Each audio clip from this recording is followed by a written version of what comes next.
Hello friend, कैसे हैं आप लोग। उम्मीद करते हैं आप लोग बढ़िया होंगे। देखिए, बिहार शिक्षक भर्ती को लेकर बिहार में तेज़ी से सरगर्मी बढ़ चुकी है, जहां पे सरकार लगातार आपको ज्वाइनिंग देने की बात कर रही है। शिक्षक बहाली लगातार बहाली पे बहाली निकाल रही है।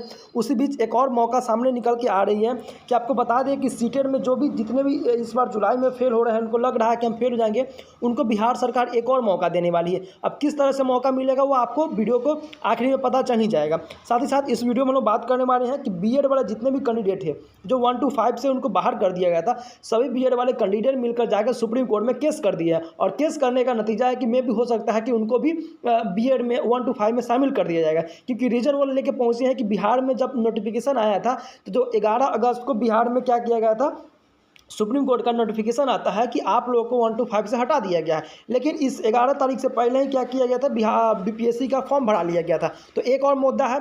और साथ ही साथ 4 लाख नियोजित जो शिक्षक थे उनको बोल रहे थे कि आपको बीपीएससी एग्जाम देकर ही आपको राज्यकर्मी का दर्जा मिलेगा। तो वो साफ तौर पर अब उनको खारिज होता नजर दिखाई दे रहा है, क्योंकि अब अक्टूबर माह में, यानी कि दुर्गा पूजा से पहले अक्टूबर माह में नीतीश कुमार जो है कैबिनेट की मोहर लग जाएगी और उनको बिना एग्जाम दिए ही 4 लाख नियोजित शिक्षकों को राज्यकर्मी का दर्जा मिल जाएगा। आइए जानते हैं विस्तार में कि सीटेट फेल वालों को किस तरह मौका मिलेगा, साथ ही साथ बीएड वाले किस तरह से कौन सा अपना हक में लेकर सुप्रीम कोर्ट में वहाँ पे याचिका दायर किए हैं। जानते हैं इस वीडियो में। देखिएगा, सबसे पहले यहाँ पे देखने को मिलेगा कि यहाँ पे मिल रहा है, ऊपर में देखिएगा, यहाँ पे लिखा हुआ है आपका कि बिहार शिक्षक, देखिएगा, शिक्षक पद पर नियुक्ति हेतु सुप्रीम कोर्ट पहुंचे बीएड कैंडिडेट। बात समझ रहे हैं। अब यहाँ पे उन्होंने क्या क्या बात कही है, पूरे डिटेल्स हम लोग पढ़ेंगे नहीं, लेकिन हम आपको इसका निचोड़ बताते हैं क्या क्या बीएड वालों ने बीएड वालों को सुप्रीम कोर्ट में याचिका करते हुए कहा है।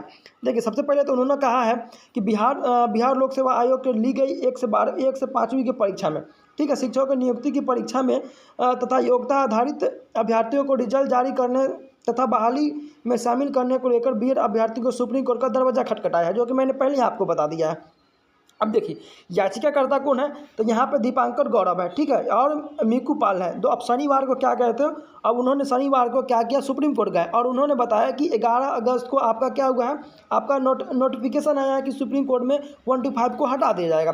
लेकिन उससे पहले ही यहाँ पर लिखा होगा, जिसमें बीएड योग्यताओं को उससे पहले ही आपका जो है बीपीएससी में बहाली में ले लिया गया था। तो भैया, जब आपका नोटिफिकेशन बाद में आता है, उससे पहले हमने फॉर्म भर लिया है, तो बताइए कि 1 to 5 वालों को, बीएड वालों को क्या दुश्मनी, आप क्यों हटा दिए।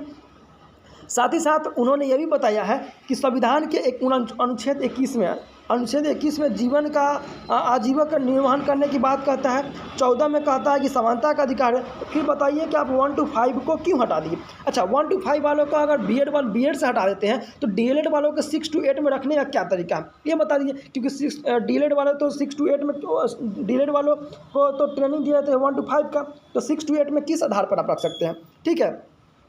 इसी के बीच में कहा है कि बीएड वाले इस पर जो बीपीएससी में भरा है 3,90,000 कैंडिडेट भरा है। अब बताइए, 3,90,000 से 900 रुपया लेकर एग्ज़ाम कराया गया है और एग्ज़ाम का परीक्षा भी ले लिया गया है, लेकिन अभी तक उसका रिजल्ट का था पता नहीं है। और इस बीच में सुप्रीम कोर्ट कह रही है कि उनका जो है बहाली नहीं लिया जाएगा। तो यह कितना हद तक सही है। इन सारे मुद्दों को लेकर बीएड कैंडिडेट जो है सुप्रीम कोर्ट में पहुंची है याचिका लेकर। अब देखने वाली यह बात है कि सुप्रीम कोर्ट का फैसला क्या आता है। बात समझ रहे हैं।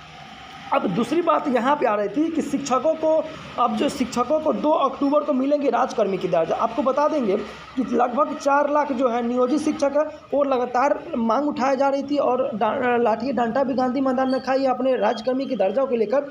इसी बीच में नीतीश कुमार का आँख लगता है कि खुल गया है, और ये आँख इसलिए खुला है क्योंकि बिहार में आपका लोकसभा और राज्यसभा का इलेक्शन होने वाला है। इसी के मद्देनजर रखते हुए बिहार सरकार ने नीतीश कुमार के कैबिनेट बैठक होगी और उसमें 2 अक्टूबर को, कितना, 2 अक्टूबर को आपका इसमें मोहर लग जाएगा और 4 लाख नियोजित शिक्षकों को राज्यकर्मी की दर्जा मिल जाएगी। बात समझ रहे हैं। और तीसरी बात आपको यहाँ पे आ रही है, आपको तीसरी बात दिखाएंगे कि प्राइमरी, देखिए हर पेपर में वही दिया होगा, प्राइमरी में नियुक्त की मांग को लेकर सुप्रीम कोर्ट पहुंचे बीएड अभ्यर्थी। अब देखिए, अब मान लीजिए कि सुप्रीम कोर्ट पहुंच गए हैं, लेकिन अब इसमें सीटेड वालों को क्या फ़ायदा है, सीटेड वालों जो फेल हो गए उनको क्या फ़ायदा है। देखिए, उनको यही फ़ायदा है कि दिसंबर में आपका सीटेड का एग्ज़ाम होने वाला है और अक्टूबर में इसका अप्लाई होगा, और प्लस आप इसका अप्लाई भी कर देंगे। प्लस में आप जो है बीपीएससी 6 to 8 का भी बहाली आने वाला है आपका अक्टूबर में ही। तो यानी कि जिस तरह से आपका 1 to 5 वालों को अपीयरिंग में मौका मिला था, उस तरीक़ा से आपका जो है 6 to 8 में भी मौका मिलेगा। यानी कि जितने भी कैंडिडेट आंसर की मिला लिए हैं, उनको लग रहा है कि हम पेपर 2 में फेल हैं, तो आप रगड़ के मेहनत कीजिए और दिसंबर वाले में आप रगड़ के मेहनत कीजिए और उसमें एग्ज़ाम निकालिए, क्योंकि आपको अपीयरिंग वाले में ही मौका दिया जाएगा। और 6 to 8 में जो अक्टूबर में आपका फॉर्म डलाएगा और सीटेट का फॉर्म डलाएगा, दोनों का रिजल्ट आपको दिसंबर में देखने को मिलेगा। तो इसीलिए आप पेपर 2 का भी तैयारी कीजिए, साथ ही साथ आप 6 to 8 बीपीएससी का भी तैयारी कीजिए, क्योंकि जितने भी फेल कैंडिडेट है सीटेट का, वो सभी को बीपीएससी में मौका दिया जाएगा। तो ये थे अहम बिंदु, जो कि 4 लाख नियोजित शिक्षकों को राजकर्मी का दर्जा मिलेगा। बीएड वाले जितने भी कैंडिडेट थे, सभी लोग पहुंच गए सुप्रीम कोर्ट 1 to 5 के हक के लिए। साथ ही साथ जितने भी फेल कैंडिडेट सीटेड वाले हैं, उनको भी एक और मौका मिलने वाला है। इनकी लास्ट मौका है, क्योंकि इलेक्शन खत्म हो जाएगा, बहाली भी खत्म हो जाएगा, उसके बाद आपको कुछ नहीं मिलने वाला है। लास्ट मौका, इसलिए आप लोग रगड़ के पढ़िए। और जितने भी कैंडिडेट फेल हो चुके हैं सीटेड में, सभी लोग अपना तैयारी स्टार्ट कर दीजिए। चलिए मिलते हैं अगले वीडियो में, तब तक के लिए जय हिंद।